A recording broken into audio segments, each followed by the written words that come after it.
If you follow our FizzyStarRats Facebook page, you'll know that we've recently had 2 rats diagnosed with diabetes. It has been an absolutely horrendous start to the year for us. Last year we had the first 6 months of the year were really bad, with lots of old rats passing away, having to be put to sleep when we had rats on constant medications, and then in June we lost poor Sullivan at 9 months to a brain tumour and a bleed on his brain. And then it calmed down, and at the end of the year we started to get concerned about Pippin's health and Wash also. And you may have seen the video where Wash was drinking a lot of water, and he'd always drunk a lot of water at night, but he started to, over Christmas time, we noticed he's drinking a lot of water during the day as well and losing weight. So we've been going backwards and forwards to the vets, and at first we weren't quite sure what was wrong with him, but we knew that it possibly was kidney problems or diabetes. And it turned out that he is diabetic, and poor Pippin, who's had a constant problem with his weight, is also a borderline diabetic because of his weight, but he also has urine problems. So I'm going to do another video which I will explain to you how we diagnosed the rats with the problems, how we're treating them, and the things that we have to do every single day. And then I'm going to have another video on actually collecting a urine sample. But today I just want to show you the sort of things that we're having to make sure we have every day. We've got our evacuation cage, which is great for collecting urine samples. We have some lovely bottles that were donated by my friend Sarah, Aqua Biba Savic hanging water bottles, which we use in the emergency cage and also in the rat carrier at the back over there. The rat carrier is constantly ready for a trip to the vet. We have some special diabetic cat food and also some diabetic dog food that we've had to buy, which I'll talk more about later. We have our scales on our box there for weighing the rats, because that's very important. We have our diabetic carbs and calories book, which is a really good book for yourself, and also if you're trying to find foods for your rats, the lowest sugar and carbohydrate fruits and vegetables and things. That's really handy, and it tells you if you're diabetic yourself. It's got lots of information in the front, and then it tells you how, different sizes of portions of food. This is absolutely invaluable for diabetics. It goes through everything. So we're using that a lot, because although we know what we can eat, we're having to go back and look at different vegetables for the rats to make sure we're getting the lowest sugar ones.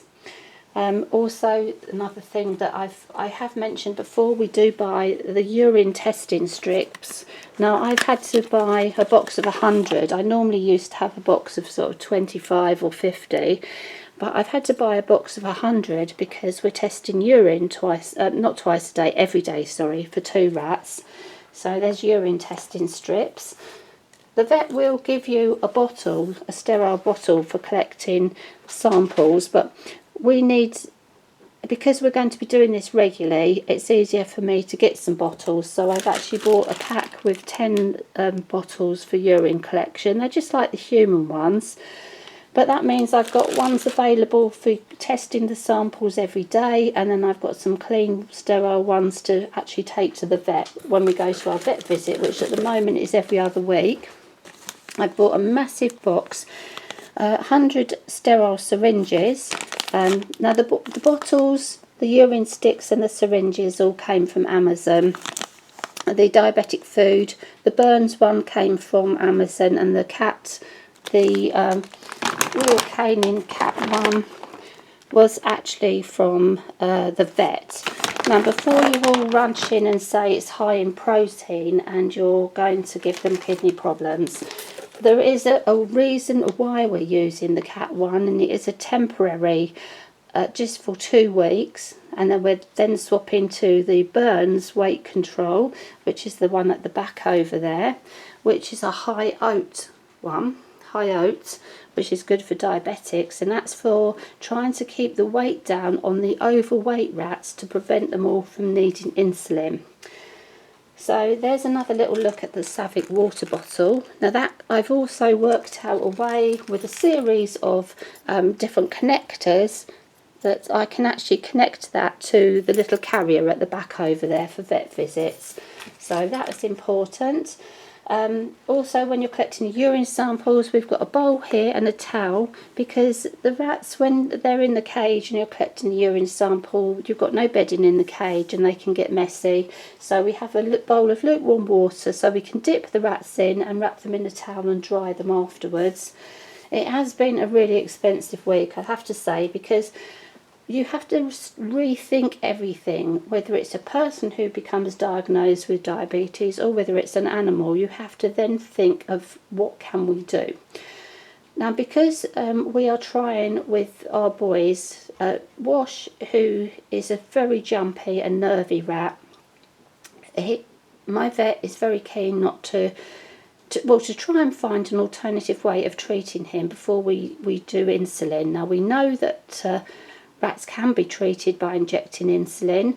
For some it works and for some it doesn't. They really get stressed out. And we've read some wonderful stories this week, because I put up messages and asked people, all my rat contacts, do you have a diabetic rat? And I've heard some wonderful stories of rats that have been very successfully treated with diabetes from a young age. Now, our little Wash, I mean, he's 18 months old now. He gets very stressed about everything, so we are trying for 2 weeks to try and stabilise his diabetes with different foods and testing his urine rather than doing blood tests every day. Now, at the moment, he's very fit and healthy. Apart from the diabetes, he is eating, he's showing no signs of distress, and he has no problem with kidneys, which is why we can do this. And my vet is a rodent specialist. He's an exotic vet.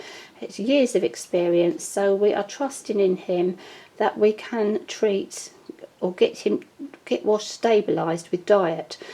In 2 weeks' time, well, unless it gets worse before, and then we'll be rushing back to the vet.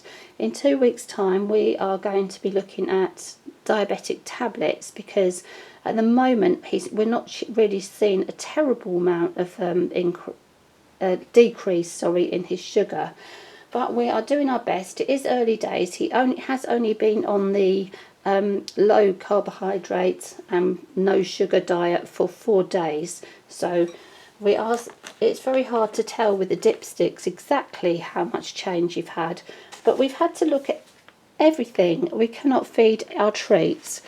So for a little treat, we've got some super coconut, 100% fruit and veg dog chews. Now, we've got the coconut ones here, which we were told that coconut is quite good for diabetic animals, especially if they're losing weight, because you've got virtually no carbohydrates and sugars, and it is mainly fats and oils. So a coconut treat for Wash will mean it's high in oils and calories, so it might help him to put on some weight. And we've also got some little flakes of coconut, and this is Bob's Red Mill unsweetened flaked coconut, unsulfured, so it has no preservatives, and that can be sprinkled on his food for some little treat. But we're only giving very tiny amounts at the moment, because it's just a little tiny piece in the evening when he would have normally had his low sugar oat Cheerio. The thing with this coconut is recommended to me because it has no artificial preservatives or anything. It's unsulfured, but it does have to be kept in the fridge or the freezer. But the good thing is you can divide it into little poly bags, pop it into the freezer, and it will keep for quite a long time. And then you can keep the rest of it in, say half of it in the fridge or a quarter of it in the fridge. And so although it is I think it's about £8 for the bag, which is really expensive, it was recommended to me as being the best type of flake to give rats. Now, I know that the health food shops sell them, but just check you want one that doesn't have preservatives if possible. But if you're only feeding the flake sort of once or twice a week, the tiny amount of preservative that's in it isn't really going to cause your rats a problem. So don't worry if you have one that has got sulphur in, just don't feed excess of it. And another thing my friend Sarah was mentioning, that she uses the coconut oil, which is very good for mixing medicines, because of course if we have to give Wash an antibiotic or a diabetic tablet, we're not going to be able to give him anything sweet like we would normally. We can't use the fruit malt paste, you know, or crushing up Cheerios or berry weight up.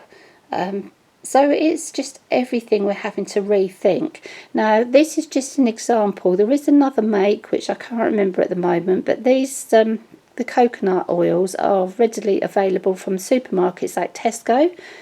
And this is cold pressed virgin organic coconut oil, and this is really just oil from the coconut. There is nothing else added. It's got no carbohydrates, no added sugars. In fact, the sugar content, let me see the back if I can see it, is 0.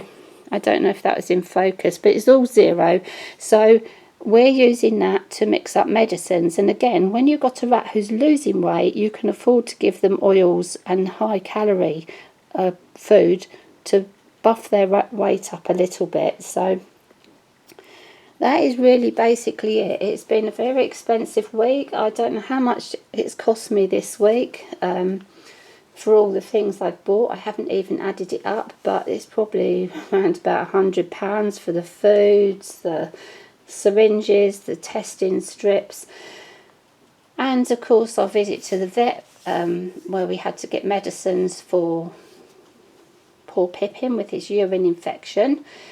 And at the beginning of the year I was quite pleased that we built up our rat fund. We had about £300 in our vet fund, which is kept entirely for the rats, and yeah, it's just dwindled. I think, you know, we've spent about £200 this month, £150 or so at the vet with various things, including our transport costs to get there because it's not in our hometown. And I've probably spent about another £100, not from the vet fund, but just of my own money, on getting all these extra things that we need for treating and looking after diabetic rats. So it's been expensive. So one thing we have done is, a few people have asked before, can they donate money to us? And we haven't been able to do that. We haven't been able to set up a donate button because we're not a charity and we're not a business. But what we have done is we've gone to our PayPal account, we've changed all my personal account and changed it just for the rats. So the rat bank account is all attached to PayPal. So if you donate through PayPal, which I believe you need to have your own PayPal account to donate, you can donate anything up from £1. We're UK, so it's £1 upwards into the PayPal account, and the money will only be used for the vet bills. I support the rats out of my own money, which is difficult when we're self-funded. We're not currently able to get any help from anywhere regarding the vet bills. So, you know, everything that we get from you, from donations, is very, very gratefully received. And also donations to our Amazon UK wish list. So if you want to donate, if you just send me a personal message, either here on YouTube or on Facebook, I'll give you my contact details, and you can go to PayPal and you can donate anything from £1. So if you want to donate to a particular rat, so if you want to donate to Wash or Pippin, then just let me know and I'll make sure that your donation goes especially to that rat. If you just want to donate in general, that's fine. Make sure if you do donate that you send to family and friends, and then there's no cost to you or to us. And you know, we are really, really grateful of your help last year. It's been a fantastic year for donations, and this year is going to be a tough year for us because of the extra health problems. 18 rats approaching 2 years old, 8 of them with constant problems with respiratory problems, the diabetes.